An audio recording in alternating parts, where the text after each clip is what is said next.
between Wednesdays. Just trying to get by to the next fix. Living between Wednesdays.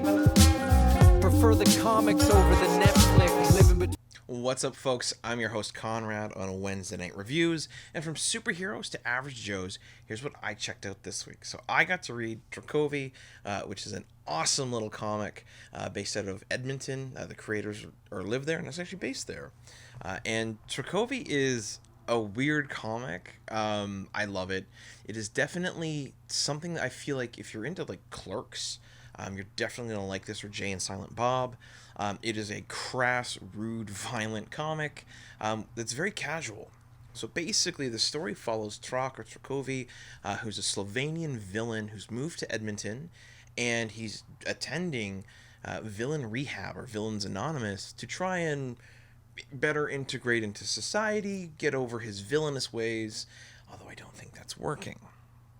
So the first time we meet Trakovi, or Trak, is a bus is flipped over, and there are people inside screaming and yelling, trying to get out, and they can't.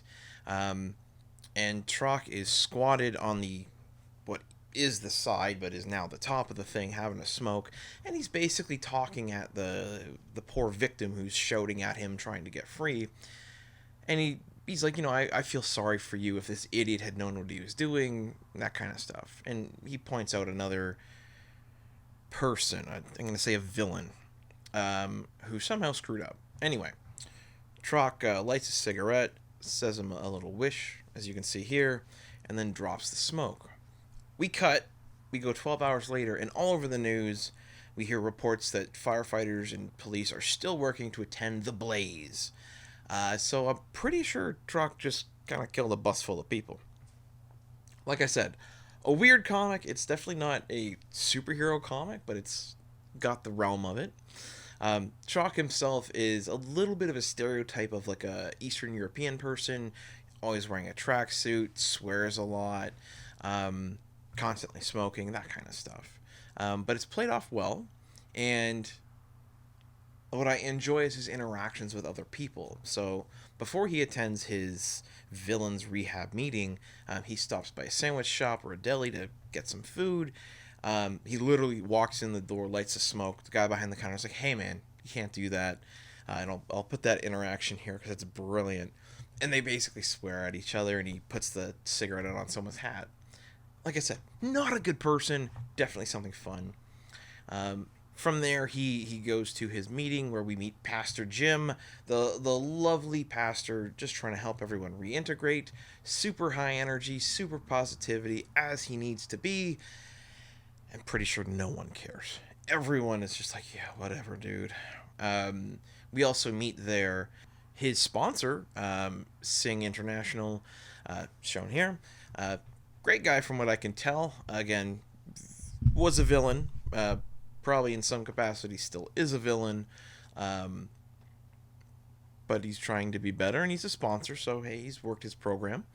And they have some fun interactions. Again, lots of argumentativeness between the two. And we meet some other folks.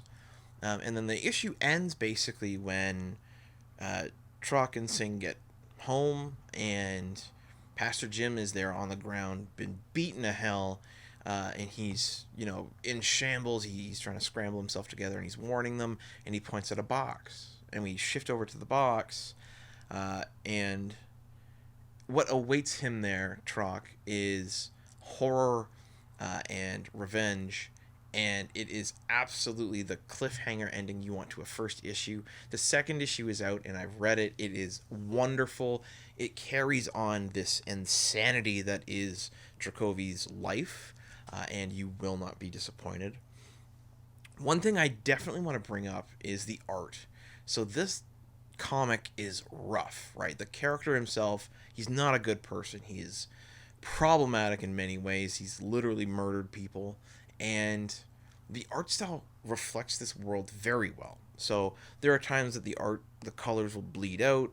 The line work itself is inconsistent, but intentionally. Like the dimensions of people, especially when they're hurt, get blown out of proportion to exaggerate damage and fear and things like that, as well as shouting. So when Trok shouts, his mouth seems to elongate a little bit, his form changes a little, and it fits that relaxed style. So the whole book, between the composition, the writing, the art, the color, it blends well to immediately give you the feeling of how you should feel in this world, and the kind of grittiness and instability that exists for Trok and the things he does.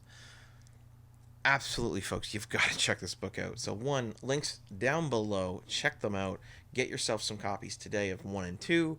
The book itself, as you can see here from the credit roll, is created and illustrated by Adriean Koleric. Cover A, beautiful cover, is done by Dave Thomas, and there are 2 other covers, and then the associate editor is Olivia Koleric.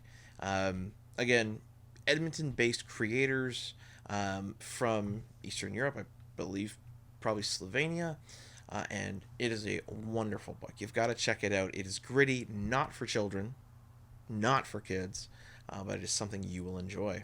So I hope you have a great rest of your day, folks.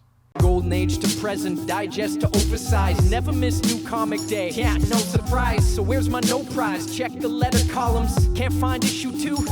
Collector problems, cliffhangers, mysteries. You need answers. When did Batman become Green Lantern? I get it. True believer, not lying. Always up for an awesome summer crossover tie-in.